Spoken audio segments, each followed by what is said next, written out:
Brought to you by Palvi Agrico.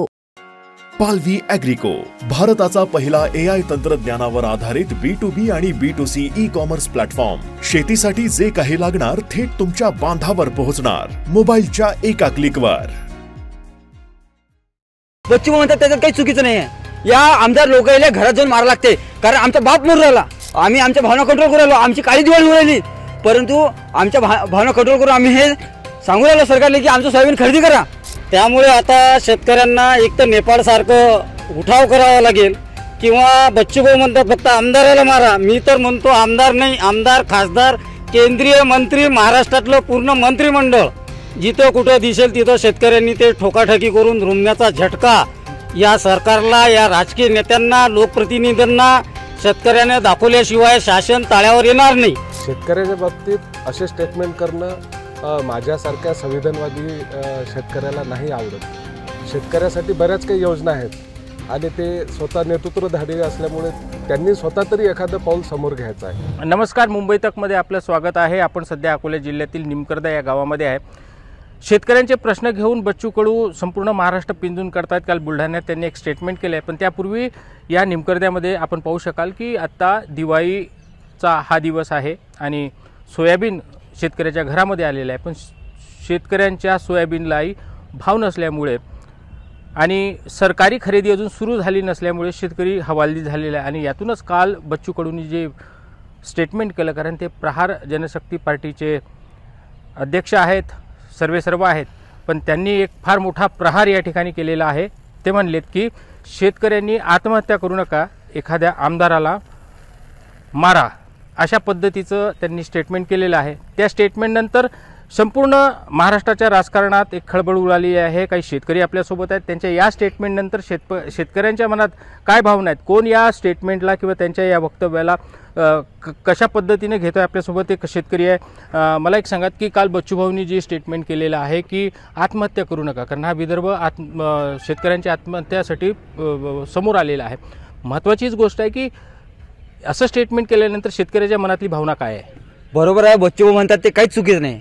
आज जर पाहिलं तर आता 15 ऑक्टोबरले महाराष्ट्र सरकारनं, सहकार आणि पणन विभागानं एक पत्र काढलं आणि जे VCMS द्वारे खरेदी करणार होते ते सिस्टीम बदलून, ते सिस्टीम जुनी पद्धत बदलून आता नवीन पद्धत तिकडे पुण्याला आमच्या या फार्मर प्रोड्युसर कंपनीला पाठवलेलं आहे. आणि हे सोयाबीन जे आहे ना, हे 5300 रुपये भावाचं किमान आधारभूत किमतीचं सोयाबीन आहे. आम्हाला मार्केटला 4000 रुपयानं, 4000 रुपयापेक्षा कमी विकायला लागलो. बच्चू म्हणतात त्याच्यात काही चुकीचं नाही आहे.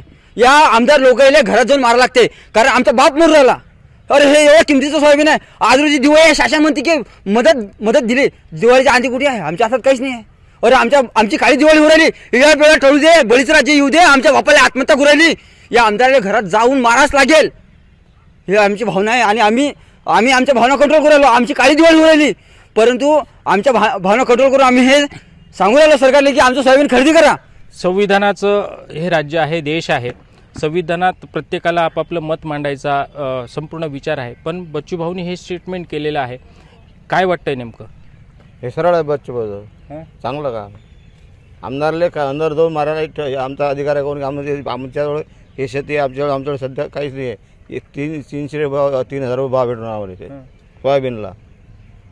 सध्या दिवाळी घरात आमच्या आधार आहे, काहीच नाही आहे. बच्चूभाऊनं असं स्टेटमेंट केल्यानंतर शेतकऱ्यांच्या मनातल्या भावना काय आहेत? कारण की नेत्यांच्या ठिकाणी राजकारण करतात, शेतकऱ्यांना समोर घेऊन समोर पाठवतात, स्वतः का जात नाहीत? काही असं वाटतं का तुम्हाला?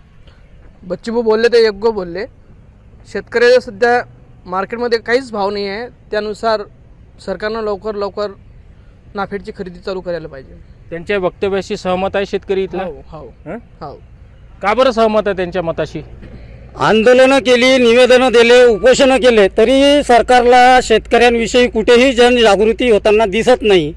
त्यामुळे आता शेतकऱ्यांना एक तर नेपाळसारखं उठाव करावा लागेल, किंवा बच्चूभाऊ म्हणतात फक्त आमदाराला मारा. मी तर म्हणतो आमदार नाही, आमदार, खासदार, केंद्रीय मंत्री, महाराष्ट्रातलं पूर्ण मंत्रिमंडळ जिथं कुठं दिसेल तिथं शेतकऱ्यांनी ते ठोकाठकी करून रुमण्याचा झटका या सरकारला, या राजकीय नेत्यांना, लोकप्रतिनिधींना शेतकऱ्याने दाखवल्याशिवाय शासन ताळ्यावर येणार नाही. शेतकऱ्यांनी निवडणुकीच्या आधी कर्जमाफी मागितली नव्हती, कुणी मोर्चे काढले नाही, निवेदनं दिली नाही. सरकारने घोषणा केली, पक्षाने एका राजकीय पक्षाने घोषणा केली की 7/12 कोरा. आता सरकार येऊन 12 महिने झाले, परंतु शेतकऱ्याची कर्जमाफी अजूनही झाली नाही. दिवाळीच्या आधी शेतकऱ्यांना आम्ही निधी देऊ, अर्जंटमध्ये देऊ, शेतकऱ्यांची दिवाळी गोड करू, परंतु आजपर्यंत एकाही शेतकऱ्याच्या खात्यात 1 रुपयाही जमा झाला नाही. त्यामुळे शेतकऱ्यांची ही जी दिवाळी आहे ही पूर्णतः काळी होत आहे. शेतकऱ्यांच्या कुठल्याच मालाला भाव नसल्यामुळे शेतकरी सध्या मोठ्या अडचणीत आलेला असून शासनाला जर ताळ्यावर आणायचं असेल तर बच्चूभाऊंच्या या वक्तव्याशी पूर्ण शेतकरी समाज हा त्यांच्या वक्तव्याशी समर्थनीय आहे. काय वाटतं, असे वक्तव्य राजकारणात होत असतात. आज बच्चूभाऊनं खूप काल बुलढाण्यात मोठं वक्तव्य केलं, काय म्हणाल? हा राजकारण भाग आहे, राजकारणाचा भाग आहे. आदरणीय बच्चूभाऊ कडू एका पक्षाचे सर्व आहेत आणि याच्या अगोदर ते सत्तेत होते. ते या अकोल्याचे पालकमंत्री राहून गेलेले आहेत आणि आताही सत्तेत मित्रपक्षच आहे. हा एक राजकीय त्यांचा भाग असू शकतो. शेतकऱ्याच्या बाबतीत असे स्टेटमेंट करणं माझ्यासारख्या संविधानवादी शेतकऱ्याला नाही आवडत. शेतकऱ्यासाठी बऱ्याच काही योजना आहेत आणि ते स्वतः नेतृत्वधारी असल्यामुळे त्यांनी स्वतः तरी एखादं पाऊल समोर घ्यायचं आहे. नाही, ते बरोबर आहे तुमचं, पण शेतकरी मग शेवटी आत्महत्या का करतो? शेतकरी सर्व निवेदनं देतो, यांच्या म्हणण्याप्रमाणे निवेदनं देतो, आंदोलनं करतो, सरकार जागी येईल, जागे व्हावं म्हणून वेगवेगळ्या पद्धतीने काम करतो. शेवटी पर्याय काय आहे शेतकऱ्यासमोर? आत्महत्या. तेच तर बच्चूभाऊ म्हणतात की आत्महत्या नका करू. आत्महत्या केल्यानंतर घराची काय परिस्थिती होते? बरोबर आहे, त्या विधानाशी मी सहमत आहे. साहेबांनी सांगितलं आत्महत्या करू नका, बरोबर आहे. आत्महत्या करणं हा काही त्या शेतकऱ्यावर उपाय नाही आहे. त्याच्यासाठी बऱ्याचशा उपाययोजना आहेत की शेतकऱ्यांना आपल्या हिताचं जर राजकारण या राज्यात केलं, या राज्यात शेतकऱ्याच्या हिताचं जर राज्य केलं तर नक्की शेतकऱ्याला या ठिकाणी लाभ मिळू शकतो. काय करावं सरकारनं असं वाटतं तुम्हाला? सरकारनं काय करावं जेणेकरून शेतकरी सुजलाम सुफलाम होईल? राज्य सरकारनं काय करायचं आहे याच्यासाठी आपल्या महाराष्ट्र सरकारमध्ये मोठे तंत्रज्ञान मोठे कृषी विद्यापीठ ग्राउंड लेवलवर पोहोचतो का दादा? पोहोचलं का? आत्महत्या का करतात? नाही, आता मला सांगा, हे सोयाबीन काढलेलं आहे, सोयाबीनला काय भाव आहे? अजून दरवर्षी 1 ऑक्टोबर पासून खरेदीला सुरुवात होते, अजून नाही आहे. दिवाळी आलेली आहे, आज दिवाळीचा दिवस आहे, फटाके फुटतायत. बरोबर आहे. आपल्या या राज्यामध्ये पावसाळा एवढ्या प्रमाणात झाला की 10 ते 12 जिल्हे आपले पहिल्यांदा नाही झाला दादा. पाऊस नेहमीच होतं, पण शेतकरी सुजलाम सुफलाम होईल असं सरकारनं काय करावं, शेतकऱ्याने काय करावं? याच्यासाठी एक जसं वेगवेगळ्या विषयात समित्या तयार होतात, अशा प्रत्येक जिल्ह्यात समित्या तयार करायच्या. शेतकरी आत्महत्या होऊ नये म्हणून समिती झालेली आहे, त्या समितीनं काय केलं आजपर्यंत? आता समितीनं काय केलं याच्या बाबतीत मी त्या समितीचा मग मी तुम्हाला तेच म्हणतो ना की मी त्या बाबतीत समर्थन करत नाही, पण तुम्ही ज्या पद्धतीने बोलतायत ना की त्या तुम्ही शेतकऱ्यांनी करावं काय, हा तो उपाय सांगा तुम्ही. शेतकऱ्यांना राज्य शासनाकडे संविधानात शेतकऱ्यासाठी सर्वच सोयी उपलब्ध आहेत, फक्त राज्य शासनाने ते अंमलात आणायच्या आहेत आणि ज्याच्याकडे ते धुरा दिली तेच आणत नाहीत. तेच आणत नाहीत. त्याच्यामुळे काय म्हणाल तुम्ही? बच्चूभाऊंनी काल जे स्टेटमेंट केलेलं आहे त्या स्टेटमेंटशी सहमत आहे का शेतकरी इथला?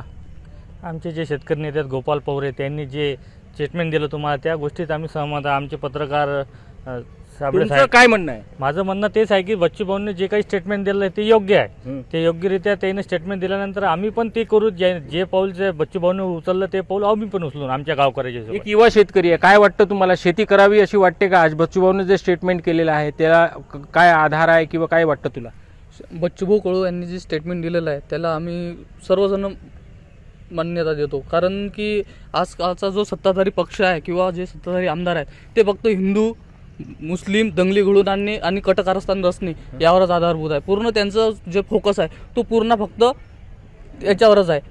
आपला देश हा कृषीप्रधान देश आहे, पण आजपर्यंत आपल्या सोयाबीनला खरेदी अजून तयार झालेली नाही. जे सरकारने पॅकेज जाहीर केलं अजून कोणत्या शेतकऱ्याच्या खात्यावर 1 रुपया सुद्धा आलेला नाही. मग याच्यावर शेतकऱ्यांना दिवाळी कशी साजरी करायची हा आमच्यामध्ये सर्वात मोठा प्रश्न आहे. आणि बच्चूभाऊला आमचं पूर्ण आहे की आमदाराला जिथं दिसेल तिथं ठोका. हिमतीचा युवा शेतकरी आहे, डोळे भरून आले तुझे.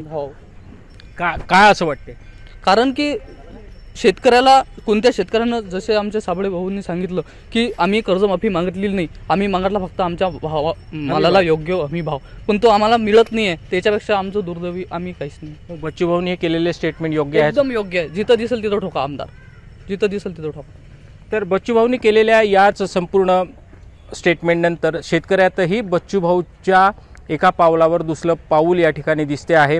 काही शेतकऱ्यांना हे संविधानच्या पलीकडलं वाटतं, कारण हे राजकीय स्टेटमेंट त्यांना वाटतं. पण बऱ्याचशा शेतकऱ्यांचं असं म्हणणं आहे की बच्चूभाऊंनी जे स्टेटमेंट केलेलं आहे, कारण अनेक समित्या झाल्या, अनेक सरकारी योजना येत आहेत, पण तरीही शेतकऱ्यांचे प्रश्न जर या शेतकरी राज्यात, या शेतकरी देशात जर सुटत नसतील, तर अशा सरकारला जाब विचारण्यासाठी रुमनं घेऊनच त्यांना ठोकावं, अशी सुद्धा या ठिकाणी शेतकऱ्यांची भावना झालेली आहे. धनंजय साबळे, मुंबई तक, निमकरदा, अकोला.